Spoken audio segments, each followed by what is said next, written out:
Hi everyone. మీలో ఎంతమందికి బెండకాయ కాంబినేషన్‌లో ఎండు చేపలు, ఎండు రొయ్యలు అంటే ఇష్టమో నాకైతే కామెంట్ చేయండి. మన సైడ్ గోదావరోళ్ళందరూ అయితే గనక ఇష్టంగా తింటారు. దాన్ని ఎలా ప్రిపేర్ చేసుకోవాలో ఇప్పుడు చూద్దాం. ప్యాన్ హీట్ అయిన తర్వాత కొంచెం ఆయిల్ అయితే వేసుకొని అందులో జీలకర్ర వేసుకోండి. అది కూడా కొంచెం వేగిన తర్వాత సన్నగా కట్ చేసుకున్న ఆనియన్, పచ్చిమిరపకాయనైతే గనక ఇందులో వేసేసుకోవడమే. అవి తొందరగా మగ్గడానికి ఉప్పు, పసుపు అయితే గనక వేసుకోవాలి. ఏ ఉల్లిపాయ కర్రీతో వాడినా కూడా ఉప్పు వేసుకుంటే తొందరగా మగ్గుతుందనమాట.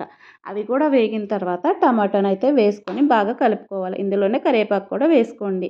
నేనైతే ఎండు చేపలని ఫస్ట్ వేయించడం మర్చిపోయాననమాట. ఇన్ని ఎండు చేపలు వేసుకోవసరం లేదు. మా ఆయన, నేను, బుడ్డోడు ఇష్టంగా తింటాం కాబట్టి ఇందులో వేసుకున్నా. అదైతే పక్కన స్టవ్ మీద పెట్టి బెండకాయలు, అలాగే కారం, ధనియాల పొడి వేసుకొని వేపుకొని అవనేవి మాడిపోకుండా కొంచెం వాటర్ అయితే వేసుకున్న. తర్వాత చింతపండు పులుసును కూడా అదే నానబెట్టుకున్న చింతపండు పులుసుని పిండేసుకొని ఇందులో వేసేసుకోవడమే.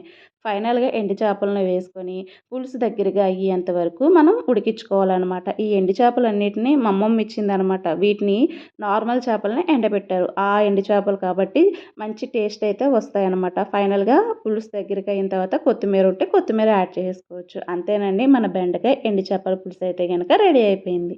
Thank you.